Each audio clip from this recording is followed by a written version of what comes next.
Okay, so before we get into um, our topic of discussion for today, Vida, how are you Yes, doing today? How are you? I'm doing good. I'm feeling quite relaxed actually, sitting here. With that lovely sunshine shining on Yes, you. Yes, yes, that's some good vitamin D coming yes. in. I'm hoping. And just one more reminder, our call for submissions for the kindfulness calendar. I just wanted to let everybody know that we had decided to extend that deadline. We had a couple of requests, and since it wasn't really an urgent matter, we decided to extend that deadline to May 31st, 2021. So if you are still thinking about getting a piece in or submitting something that you maybe did,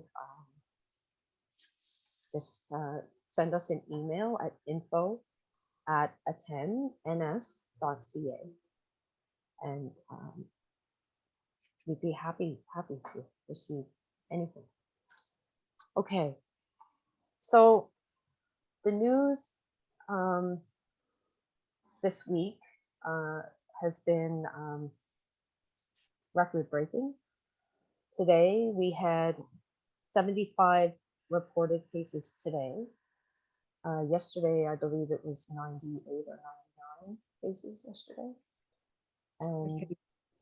yeah, these are the highest since COVID started last year. And as a result, as of 8 a.m. this morning, our province was in lockdown. So a lot of services are closed. A lot of people having to work from home again. Um,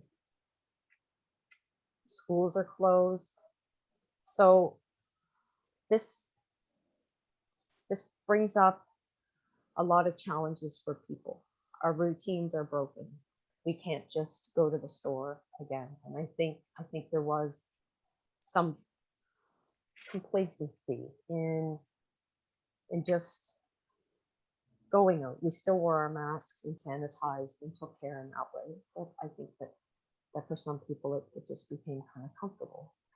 And we need to be very, very conscious of when we go out anywhere, wearing our mask and sanitizing and following those safety protocols.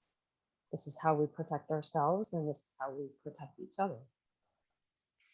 So currently in the province, there's 489 cases of active COVID. Um, it's I've heard from different people who've been affected differently by COVID.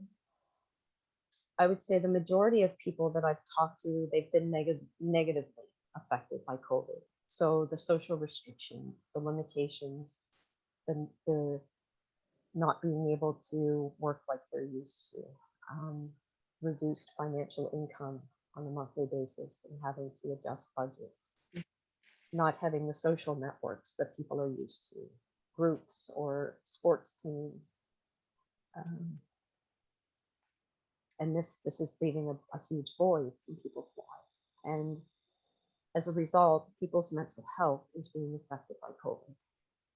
And that's just what I wanted Vida and I just to explore a little bit, is just kind of talk about what mental health is, first of all, because we hear that word a lot. And I think people have different definitions for what mental health is, but I'm going to read one that I have here, and I am going to read it because I want to make sure I articulate it correctly. So mental health includes our emotional, psychological, and social well-being. It's those three parts of us that make up our mental health. It affects how we think, how we feel, and how we act. Those things are so closely correlated together, and they interrelate. Mental health also helps determine how we handle stress, how we relate to others, and how we make choices. Mental health is important at every stage of life, from childhood and adolescence through to adulthood. And, anybody across the age spectrum can experience a mental health issue or disorder. Over the course of a person's life, they may experience a mental health problem or issue, such as issues with thinking, with mood or behavior. Many, and I mean, mental health is a complex, layered issue. Somebody may develop mental health issues as a result of trauma, of violence. Um, there's also a person can be born with certain genetic predispositions to certain conditions. Could be you're born with certain brain chemistry. These are things that we don't have control over. These are genetic, and this is how we're born. And some people have deficiencies in certain brain chemicals or hormone imbalances that can certainly affect mood and behavior.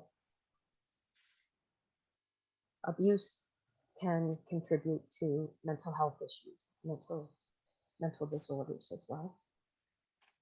And if you have a family history of mental health problems or issues, that can certainly be a determinant that you may experience mental health issues as well. I think mental health problems are way more common than people acknowledge. I remember seeing a quote that 5 out of 5 people are affected in some way by a mental health issue at some point in their lifetime. I mean, we live in a very highly driven, high stress world. There's a lot of demands on people. There's not a lot of support since COVID. It's people are trying to connect. Those people who don't have internet access or don't have a computer to be able to participate in the Zoom session, they're not able to connect with people. And there's some people that don't necessarily have the literacy to be able to connect in this way as well. Before I go on to the warning signs, Vida, is there anything that you would like to include on that topic of just mental health and what that is? Sure. I was just thinking specific to COVID and the last year. This time last year, we were just kind of getting used to being under lockdown and what that meant, and how COVID was changing the way we did everything in our lives. So it was everything from how to get your groceries, how to, go to school, what your workplace is like, and so on. Even if you are someone who attends religious services, it even affected that. Yeah. And I guess for me personally, in the beginning, it was scary, but I didn't find, for me, that I was constantly thinking about it and worrying. And we've sort of gone through dealing with COVID without a vaccine, and then now we have a vaccine, and we're dealing with, how to get people the vaccine, and some of the issues that have come up because the vaccine possibly could have side effects. So that's created a whole extra level of stress and worry for people who can get the vaccine and who can't, and so on. With this latest, I guess, revival of COVID, or the next phase that we're in, I found it more stressful than the first time around. And I've noticed more people being stressed. Yeah. I was, in the grocery store yesterday, and the person who was at the cash when I was leaving was a young person, 17 years old. And she was telling me about how stressed she was yesterday and being at work. And And for her, she doesn't have to work, but she's deciding to work because she has the time to do it.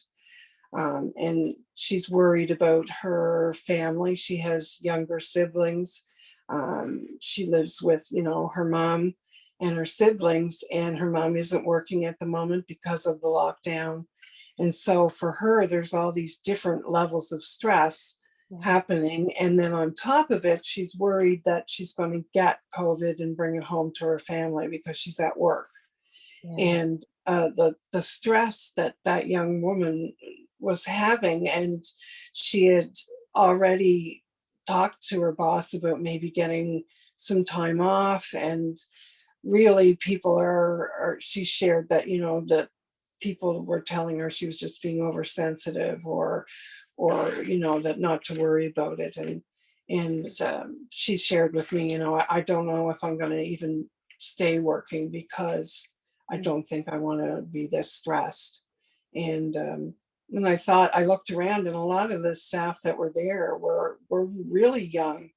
And I wondered, are they, are younger people being asked to work because the older people aren't able to, or frightened to work? How is that working? And so it just occurred to me how much pressure people get from all different directions because of COVID. And it isn't just, people worried about older people. It's maybe a younger person in the family and so on. And again, am I going to get the vaccine? Am I not going to get the vaccine? So there's so much other stuff now. And I guess the other thing I'll say quickly is that people are coming in and saying, I never would have thought I really had any mental health issues a whole lot of my life. And so I didn't understand it when somebody said, they felt anxious or whatever. But with this COVID, I all of a sudden I'm starting to feel anxious. And now I understand what people go through all the other time before COVID. And now if you add COVID on top, of course, it's going to create more. So it's, funny, people are saying like, oh, now I understand it.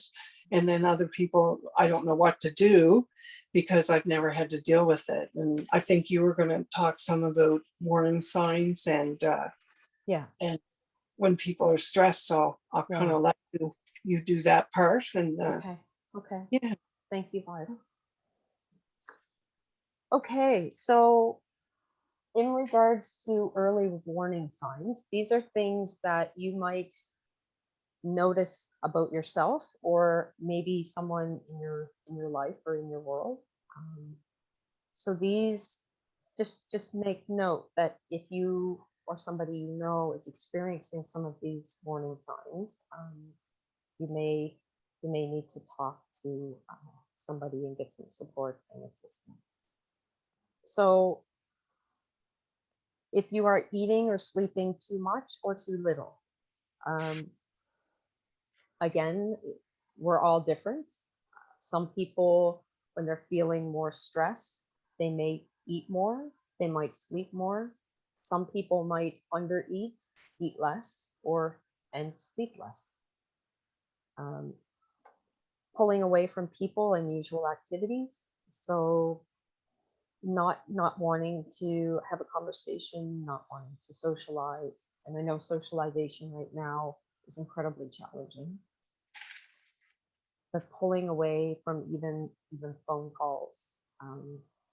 Maybe you have somebody that you message on a game that you play or a social media account, and somebody is withdrawing and not even engaging in those platforms where they typically may have.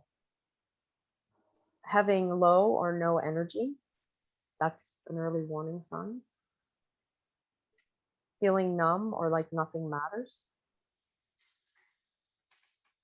Having unexplained aches and pains. There's high correlations between physical symptoms that we may experience: headaches, backaches, stomach aches, gastrointestinal issues, that are connected with high levels of stress, anxiety, and depression. Feeling helpless or hopeless.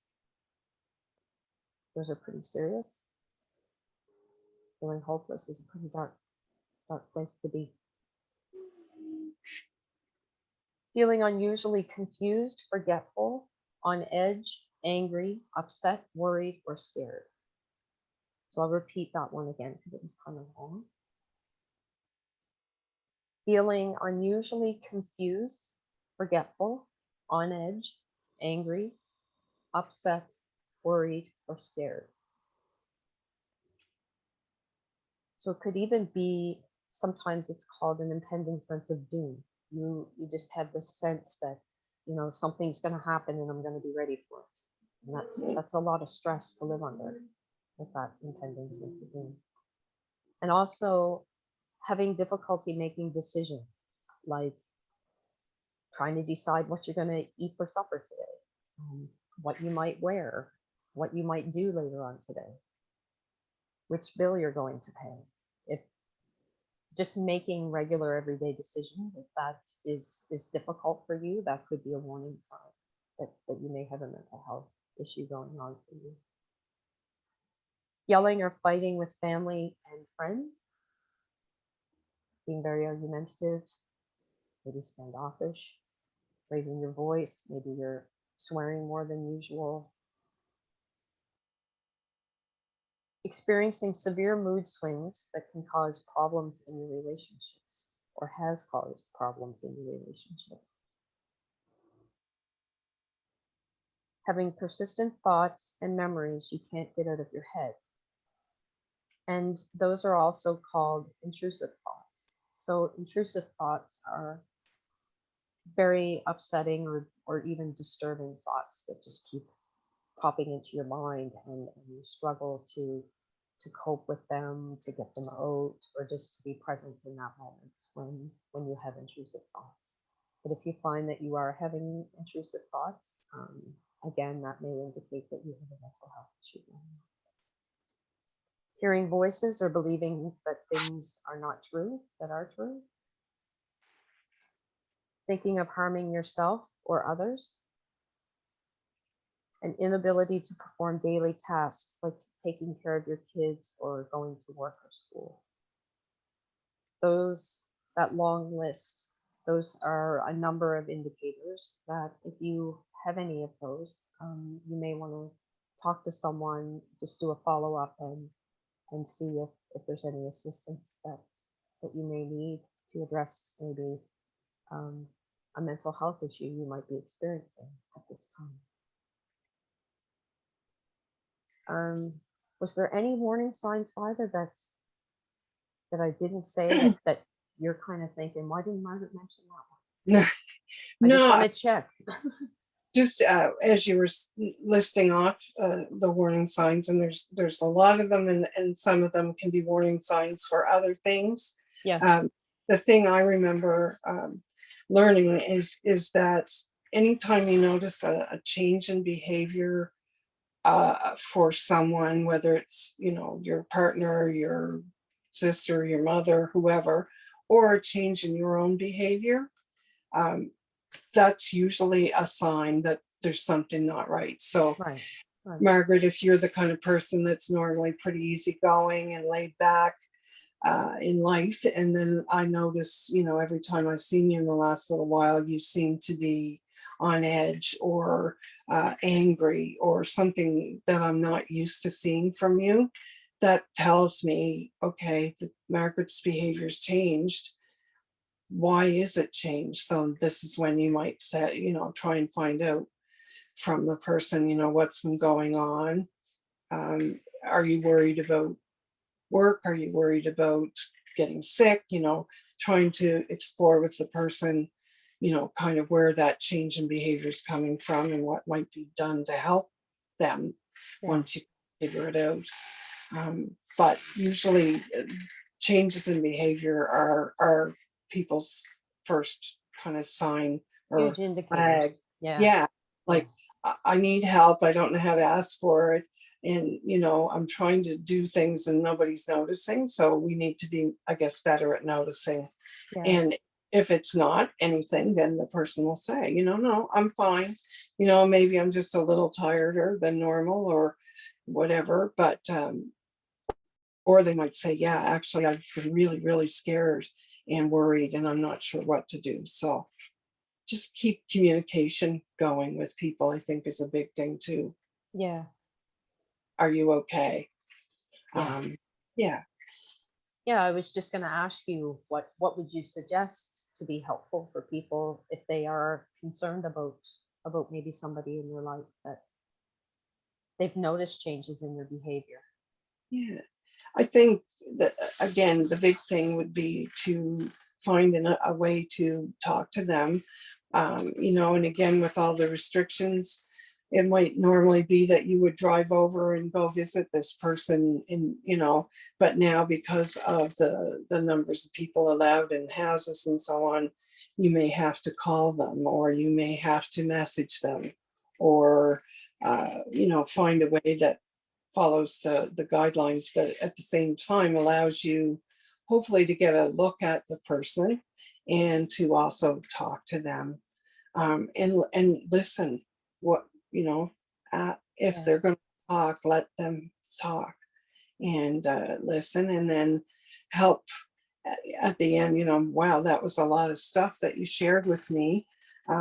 Is there anything that I might be able to do to help with one of those things today? Or is there one that you think is more important than the other that we could work on, or we could find resources for?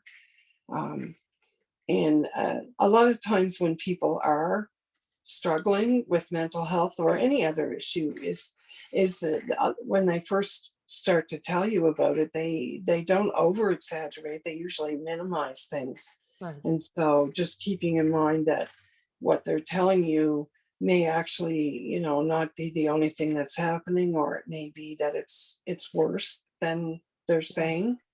And help them figure out what resource they have available to them, and then what their choice would be.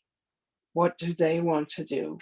And if you can help them do that, then do that. And or if nothing else, say, okay, you can make that phone call. If you are okay, why don't you give me a call back later and let me know how it went? Yeah. Or if you have trouble doing whatever it is they've decided to do, let me know. And if there's something else I could do to help, I will. Yeah. Um, I think we have to be careful not to do it for them, or not to get into that, what should I do? Oh, don't be the expert. Don't be telling people what to do.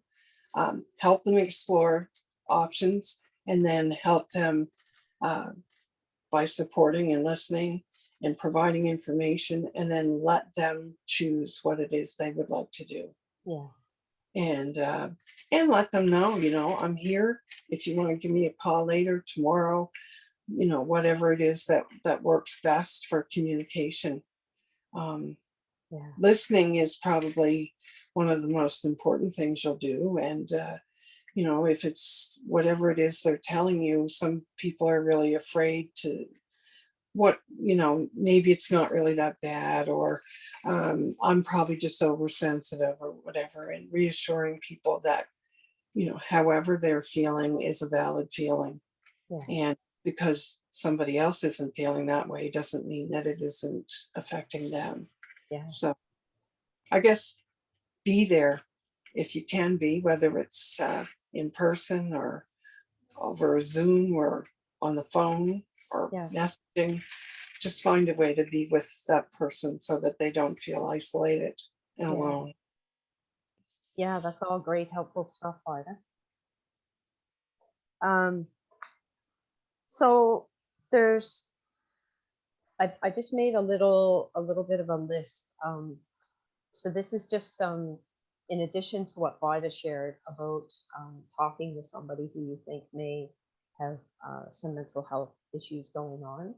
Um, these are suggestions for you to practice personally to hopefully minimize or reduce extra stress in your life right now during this time of lockdown and high stress.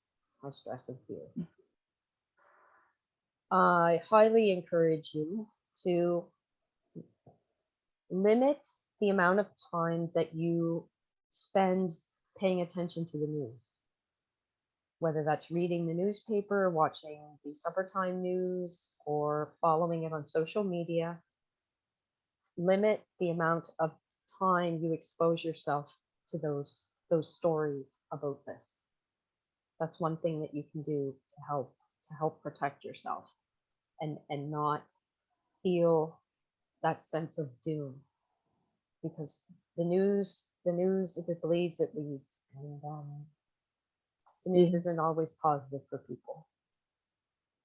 So that's first priority, is limit the amount of time that you expose yourself to the news about this.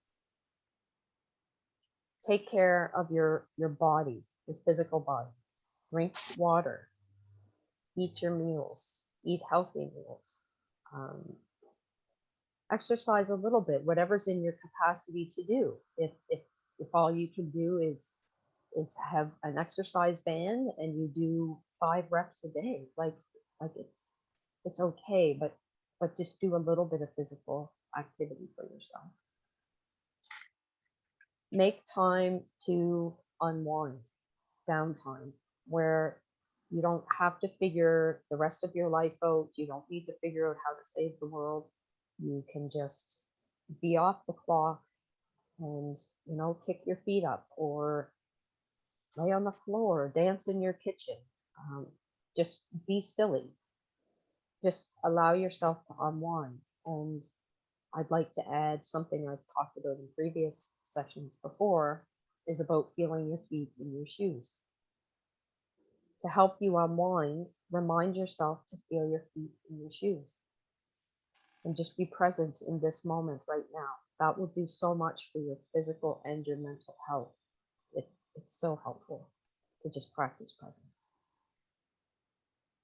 Connect with other people in a way that Vida suggested, and just sometimes you may have to make the effort to connect with others.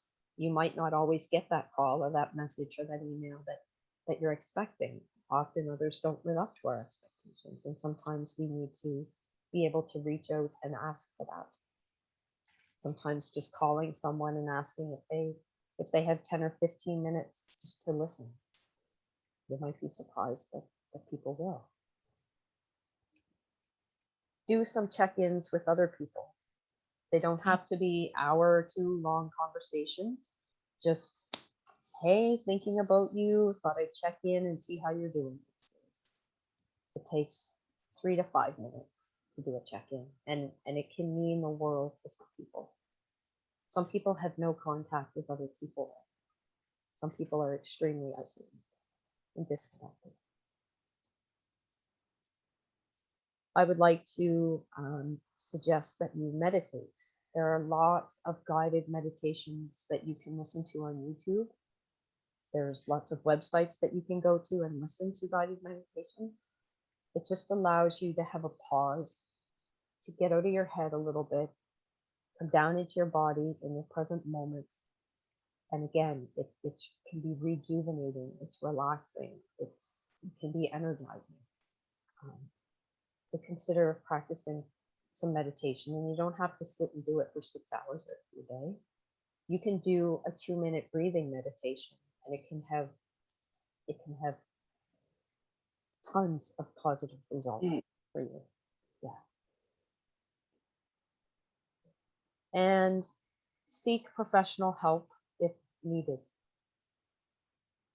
You know yourself better than anybody. If you are struggling, even if you're questioning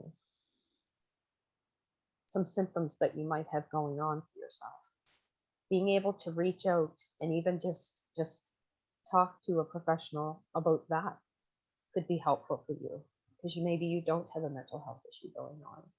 It could be something chemical going on in your brain, which is causing other symptoms, which are being interpreted as mental health issues. Or you could have a physical health issue that is affecting your mental health. I learned that majority of a person's serotonin is produced in their gut. And for somebody who has gastrointestinal issues, they may be more prone to like depression because their brain isn't getting the adequate, sufficient amount of serotonin that it needs to be able to function and feel good at a healthy level. So there's also correlations with that. But be able to reach out and ask for assistance or help from a professional. It's there, and I know we have long wait times. There has been improvements with our mental health system over the past few years. There's still a lot of improvement that needs to happen. There are people working on this. It's just happening a lot slower than we hoped it would. But there are improvements being made all the time. Yeah. And I'm just noticing our time, and we still need to get the space. Okay. Any closing words on that, Vida? I just wanted to, I guess I was thinking a lot of focus because obviously because of what's going on in the world with COVID, and then again last year in Nova Scotia with all the tragedies and so on. Our focus has been on that. And the other thing is I guess we all need to remember that everybody's life still goes on. And so if somebody's struggling, we might jump and think, oh, it's COVID or it's this. But remember, the problems that existed before COVID still may exist now, and it may be something else that person is dealing with in their life. And then, already before COVID, and then add COVID on top. So, I guess we should be careful not to jump to the conclusion that the reason this person is struggling or their behavior's changed is because of COVID. It could be something else. So, when we're listening and when we're talking with people, always try and create a conversation or a space where if it isn't COVID, they could still bring it up and still talk about it. Yeah, that's important. Is there anything else you'd like to talk about? Is there anything else that's going on? Yeah. Sometimes people will not say something just because it's not COVID, so they probably don't even want to hear about it. Just remember that it could be something, that they are dealing with that isn't COVID related, and try and be there for them for those things too. Yeah. And Thank you. Yeah. Okay, I think we're gonna transition over to Stacy for a little bit. We're gone. I thought we'd be done by 25 after that. Thank you, Stacy. Hi. I thought we'd connect with you a lot sooner, and this happens where we get going with these topics, and it's like I could go for days, and it's hard for me to stop sometimes. Yeah, yes. I have the same issue when I'm talking about art, so I totally understand where you're coming from. It was all interesting information. Thank you. Oh yeah, I could go for days. So thank you again for joining us and for sharing with us. I guess, is it okay if I just ask you a couple of quick questions and then you can kind of go? I'm wondering, around what time in your life, like, were you a child when you get into art? Were you a teenager, an adolescent, and what kind of got you into it? Definitely I was a child and I was very young. I like to tease my mom and say I think I was born with a crayon in my hand, because I feel like it was just a very natural kind of creativeness in me, even as a child. I remember spending hours and hours and hours coloring with an 8-pack of crayons, Oh my. Yeah. that I had to share with cousins. So, it was, there was lots of sharing there, but I could just lose my mind in the coloring. Even like I remember probably at 3 and 4 years old, because that's the age I would have been when my grandmother was babysitting me. So it's definitely been from a very, very young age. Yeah. I've been creative my whole life in different aspects, but I've had sometimes, when my kids were really young, I didn't have as much time as I would have liked to have spent on it. So you lose that a little bit, but not for very long. Art was always something that I had for myself. It is for my mental health. Just something that I could take time, get out of my own headspace a little bit, and just kind of do whatever I want it to do with it. And yeah, I've always been artistic and driven to create in many different ways, but mostly fine art. Yeah. Do you have a favorite piece that you've done? You probably have a few, but do you have like a favorite? I have so many pieces. Yeah. I have one that I really am presently in love with. I did it a few years ago, and it's called The King. I don't know if you were following my art page, if you had seen it, but it's a lion, and it's so intense. It's a close up. It's a painting. It's not very big, but it happened really quickly. And sometimes for me, my best art happens quickly. It's just one of those things. It just has to come out. Inspiration in the moment. Yeah. I also have a piece that I did a few years ago, and it's a larger piece, and it's an elephant, and the elephant is it's representative of something that had happened in that time in my life. And it was just one of those things that kind of flashes or pictures come in my head, and I'm like, oh, I have to do this. And so that happened as well, kind of very quickly. And it was a real expression of emotion, that particular piece. So that one will always be on my wall and close to me. So there's a few. There have been a few that I've actually done for people that I hold in special regard because of their stories. Because it meant so much to them, and then to have them ask me to do that for them means a lot to me. There's an honor there. So there's a few of those pieces. I love everything, and then it goes to somebody, it gets sold, it's whatever.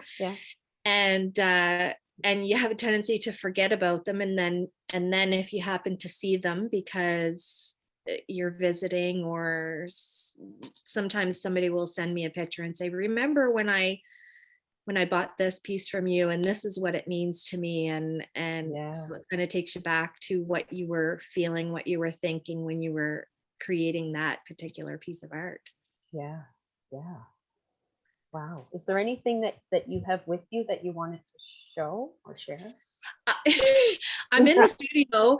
As you can see behind me, there are a few pieces that I'm working on right now. So I have that's a huge canvas. Well, that's called a triptych, and it's 3 actual canvases. And excuse me, I'm working on an abstract piece for my brother and sister-in-law. They have a great big wall, and they're excited to have that abstract up there. So that's fun for me. It's nice. It's something that I can do and give to my family, which I really enjoy. I don't know if you can see the piece in the middle, this one right here. Kind of. One. Yeah. It's I don't want to show it too much because it's for someone, and okay.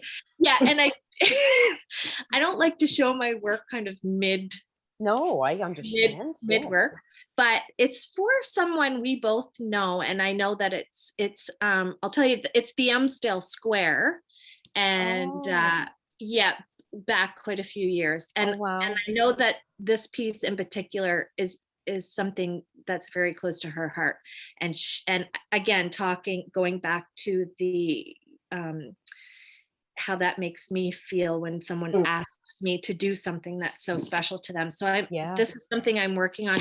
And then I just off to the side, the lighting is bad here. It's kind of reflective, but it's another fairly large canvas, and Yeah. it's So colorful. hydrangeas. Yeah. So these are some things that I have hanging around here at the studio right now, which is a mess. It happens. Yes. But Probably the most productive pieces come out of a great, mess. well, and it's nice to have a separate space that I kind of leave things out, because if you have to spend the time and the thought on getting all your supplies out and then getting them up, it might keep you from doing some actual work or having some creative time. So I like to kind of leave all my stuff out. And it's inspiring too, because you can you have your colors are here, you look at them, you might be inspired by some type of color scheme, you might even be inspired by just whatever happens to be out. You can do maybe some still life, or you draw it, or for practice or whatever. So it's what I tell my students is set yourself up for success, meaning have a little spot for yourself where you can go and be creative and not have to Oh, worry that's about beautiful. putting it away, and because otherwise I feel like a lot of people won't do it. Yeah. They won't do it because it's too much work to get everything out. And so yeah, and I think it's important to have a space for yourself, whatever it is. I agree. Whether it's something creative, or you're in the kitchen cooking, or you're meditating, or whatever. I think if you have a space that you can go to, that you can feel relaxed, it's important. It is for me anyway. Yeah. I have one more question, but I'm wondering if Ida has any questions or things she's curious about. I just wondered, Stacy, you mentioned that you've been artistic and drawn to the arts, fine arts in particular, from a very young age, but I don't know you at all. Did you go to school to take more training, or? No, that's kind of a loaded question, because I didn't go to post-secondary school. So I didn't go to art school per se. I was fortunate enough to have parents who were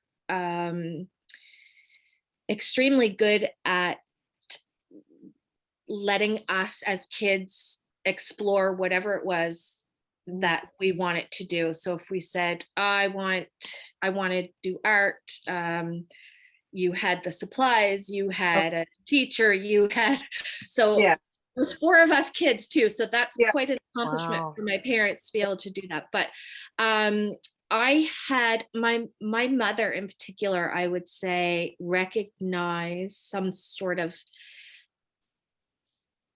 drive in me to be creative. And so I had a very, very lovely art instructor. I had private lessons as a young child into my teenage years. I have taken many, many workshops from a number of artists around Nova Scotia. I'm primarily self-taught. I like to think that it comes, lots of people like to say you're naturally talented. I think for me, I think it's more about being extremely interested. Mm-hmm. So then the drive is to learn whatever it is. If you Mm-hmm. want to draw, then you learn the skills to draw and you practice those skills, not unlike playing hockey or dancing or playing an instrument or whatever. There's a skill set and you learn it and you practice it. So yeah, that was a roundabout question or a roundabout answer to your question. No, it's interesting. And I guess I just hear the passion that you have for what you do. Yes. So, Yeah. that comes through when you're talking about what you do. Thank you. Thank Yep. you. You mentioned students. So just wondering how COVID has affected you in the past year in that regard.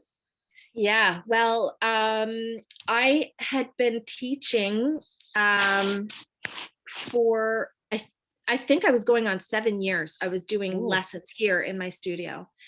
And at one point, I think I was doing like 9 classes a week or something like that, group classes. And I loved every minute of it. I was from kids right up to older adults, and so when COVID hit, the classes were a no-go, of course, because I didn't have the space for people to Distance. be distancing. Yeah. And with the kids, I thought it's going to be really hard to kind of, because I like it to be a fun space, to be Yeah. for the kids to be Yeah. to be physically involved in what they're doing, which Yeah. means getting up, walking around, maybe standing in paint. And I just knew that wasn't going to happen. So I put classes on hold. And then I made the decision like a month and a half ago that I rearranged my whole studio, and I thought, okay, I'm good to have some people in for classes. Yeah. I know a lot of people were missing it.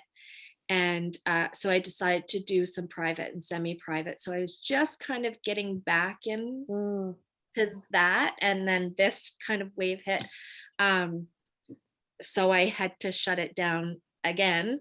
Yeah. But, I try to help them. I try to help my students.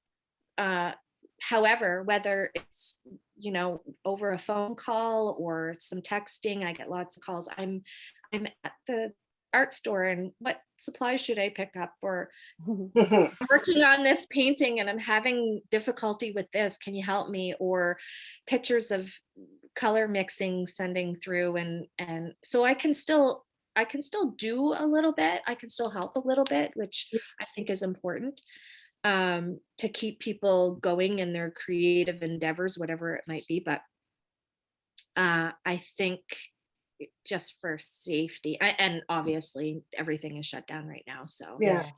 we have a dairy farm too, so we're an essential business. So we have to be careful around that, about, people coming in, and Yeah.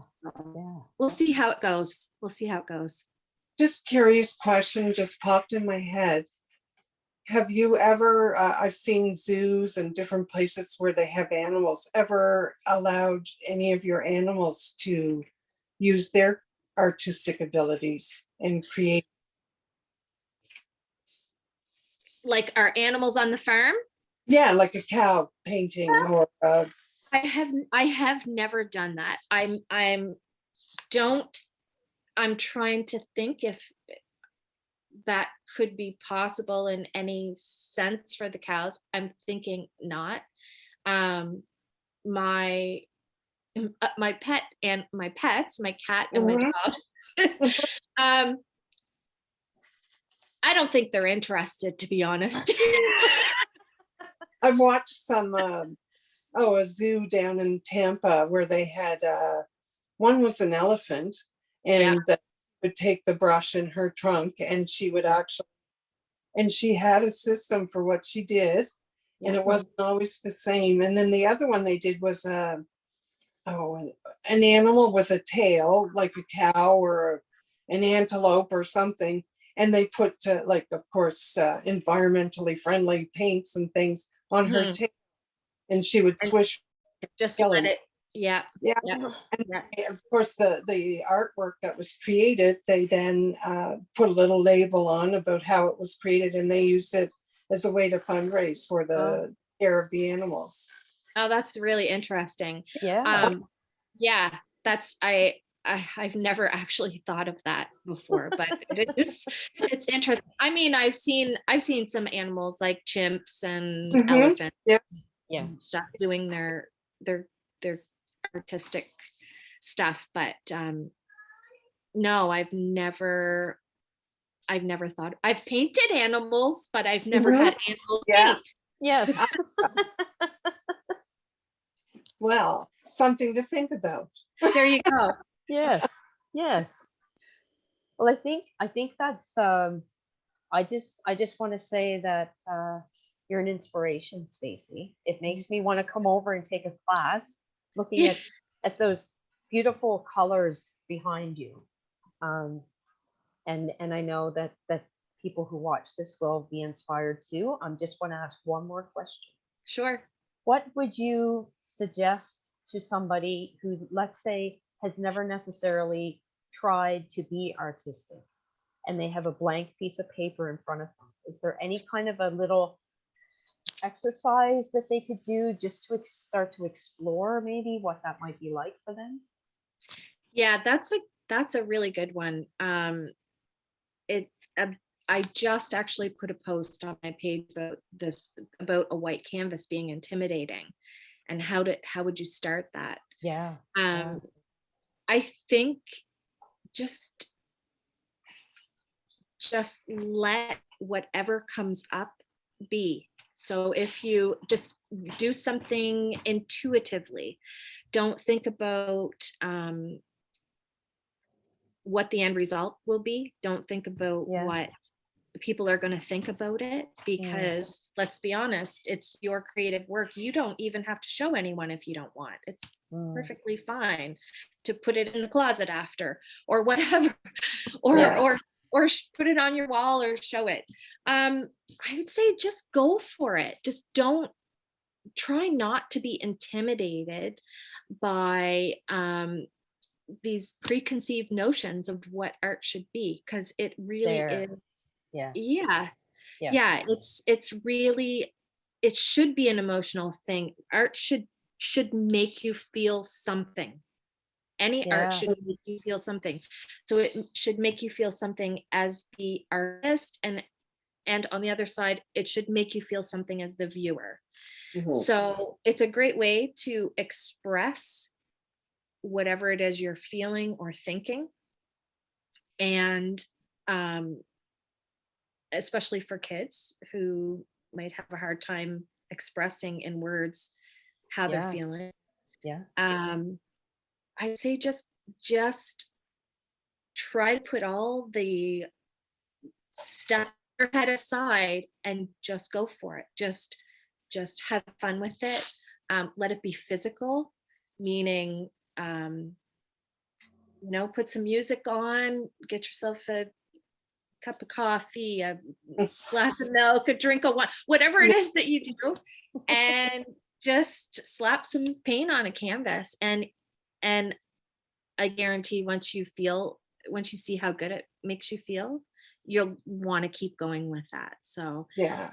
the doing is in the doing. There. Yeah. That was beautifully said, Stacy. Yes, just Yeah. do it, right? All that Just do it. preconceived stuff of I'm not good enough and all that Yeah. stuff. Yeah. It's like, no, just put some blue lines on the canvas. Exactly. See what happens. Exactly. Yeah. Whatever you feel like doing, do it. I hear you. Yes. And I thank you again so much for coming on, for sharing. And I will be in touch regarding your Nina Simone. Yeah. Yes, we need to talk about that, Stacy. Sure thing. All right. Thank you. And Thank we'll Thank you. talk again soon. Have a good Yes. night and stay safe. You too. Okay. Bye-bye. Bye-bye. Bye. Bye, Vida. So now, I guess we're at our time. I would still like to do just a short little bit of our loving kindness meditation before we go. So I'll just keep you for a couple of more minutes. If you want to leave, you're free to leave. And Vida has that beautiful glare of the heavenly sun shining through the window on her Yes, again. perfect timing. It is, yes. Yeah. You can't produce this in Hollywood. No, Okay, so for the next couple of minutes, just just peace out for a minute. Just hear the sounds in your room. Just allow your breathing to be natural. You don't need to control it in any way.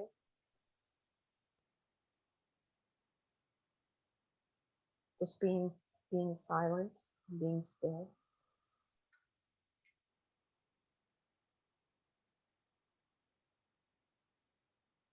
And your breathing is going to naturally just start to slow down a little bit.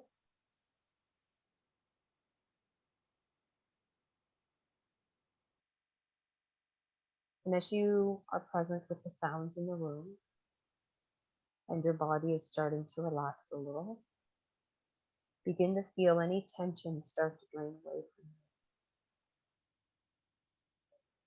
Feel any tension start to drain away from your eyes, your face, through your neck, your shoulders, and down your arms.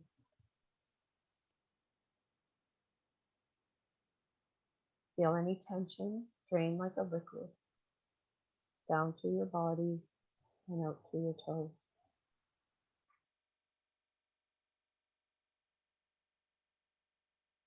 Now imagine a loving white light entering your feet, traveling up through your body,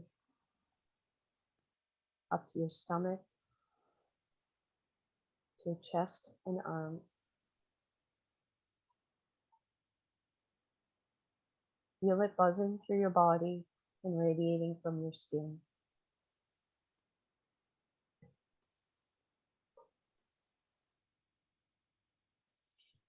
When you feel embraced in that love, silently repeat the following words to yourself. May I be free from all harm. May I be safe and protected. May I be free from all suffering. May I be happy. May I be free from all disease and physical pain. May I be healthy and strong. And may I be able to live in this world happily, peacefully, joyfully, and with ease. Now turn your thoughts to this vast world, the earth with all its living creatures. Continue to feel that love bursting through your body as you silently sing. May all beings be free from all harm. May all beings be safe and protected.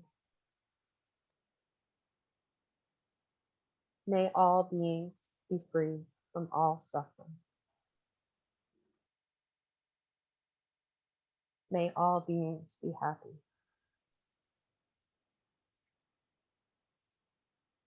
May all beings be free from all disease and physical pain. May all beings be healthy and strong. And may all beings be able to live in this world happily, peacefully, joyfully, and with ease. Send your love as far out around the world as possible, and just imagine that energy traveling through the earth. Continue to feel that love centered around your heart.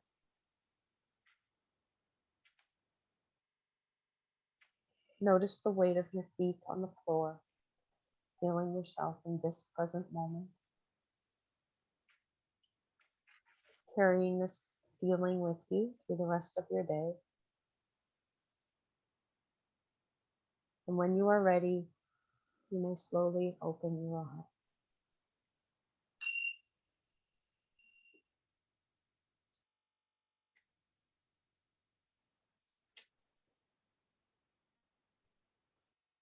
No. Awesome. Okay. So that concludes our April 28th, 2021 session for today. Next week, we will be, again, unless something happens in between now and then, we will be looking at how to support someone or help someone who has made a disclosure of sexual abuse or sexual assault. And we'll have, well, he's kind of a musician and an artist. Scotia will be joining us next week. So we really look forward to talking to Scott and hearing from him. We're going to sign off now. Thank you again. Nice for you to join us, Emmett and Kevin. Great to see you. To all who watch this, please take care of yourself and take care of each other and be well. Thank you. Good night. Peace out.